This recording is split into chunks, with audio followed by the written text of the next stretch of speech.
இங்கே ஆவியானுடைய இருப்பு எங்கே என்ற ஒரு கேள்வி. ஒருவேளை ஆவியானவர் இருக்கிறாரா இல்லையா? ஏன்னா நிறையா விஷயத்தில் நம்ம ஒன்றுபடுறதில்லை, அப்படி தானே? இன்றைக்கே பார்க்குறோம், எத்தனையோ சபை பிதாக்கள் அவங்களுடைய வாழ்க்கையிலும் கூட நிறையா வேறுபட்ட கருத்துக்கள் அவங்களுக்குள்ளே இருந்ததை நம்ம பார்க்க முடியுது. ஏன் பைபிள்லையே எல்லாமே ஒரு மனமாக இருந்தாங்களா விசுவாசிகள்? அன்னைக்கு பரிசுத்தவான்கள் எல்லாம் ஒரே மனமாக இருந்தார்களா? இல்லை, அவர்களுக்குள்ளும் என்ன செய்யப்பட்டுச்சு?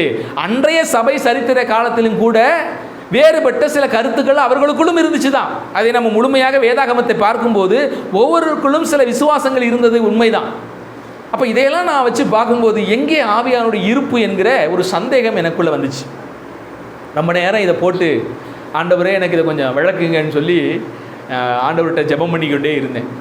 அப்போ எனக்கு ஒரு சத்தியம் வெளிப்பட்டுச்சு. என்ன அப்படின்னா, ஆண்டவர் உண்மையாகவே சத்தியத்தின் மையத்தை எல்லாருக்கும் ஒரே விதமாக விளக்கிவிட்டார். அதில் எந்த மாற்று கருத்தும் இல்லை. என்ன? ஆண்டவர் இந்த பூமிக்கு மனிதனாய் பிறந்தார், அவர் மனுக்குலத்தினுடைய பாவத்துக்காக மரித்தார், அதை விசுவாசிக்கிறவன் ரட்சிக்கப்படுகிறான், அப்படி ரட்சிக்கப்பட்டவனுக்கு நித்திய ஜீவன். இந்த சத்தியம் இருக்குது பார்த்தீங்களா? இந்த சத்தியம் ஒட்டுமொத்த கிறிஸ்தவர்களுக்கும் ஒரே சத்தியம்தான். நீங்கள் இதில் ஏதாவது மாறுபடுறீங்களா? கடவுள் மனிதனாக வரவில்லை அப்படின்னு ஏதாவது ஒரு கிறிஸ்தவன் சொல்ல முடியுமா? சொல்ல மாட்டான். கடவுள் நிச்சயமாக உலகத்தில் என்ன செய்தார்? மனிதனாக வந்தார். அவர் மனிதனாக வந்து மனுக்குலத்தினுடைய பாவத்துக்காக மரித்தார் என்பதை எல்லா கிறிஸ்தவர்களும் விசுவாசிப்பார்கள், அப்படித்தானே? அதை விசுவாசிக்காத ஒருவரை கிறிஸ்தவர் என்றே நாம் என்ன செய்ய மாட்டோம்? சொல்ல மாட்டோம். சரி, அந்த ஆண்டவராக இயேசு கிறிஸ்துவை விசுவாசிக்கிறவனுக்கு மாத்திரம்தான் ரட்சிப்பு. இது எல்லா கிறிஸ்தவர்களும் பொதுதானே? எல்லாரும் இந்த ஒரே சத்தியத்தை தான் இருப்போம்.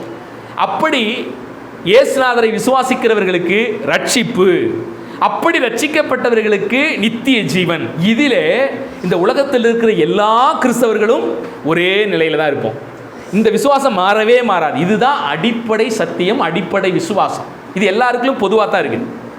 ஆனால் சில விஷயங்களிலே விசுவாச மாறுபாடுகள் இருக்கிறது. அப்போ நல்லா கவனிங்க, ஆவியானவர் நமக்கு தேவையான அந்த முக்கியமான கரு சத்தியத்தை எல்லாருக்குள்ளேயும் ஒரே விதமாக கொடுத்து விட்டார்.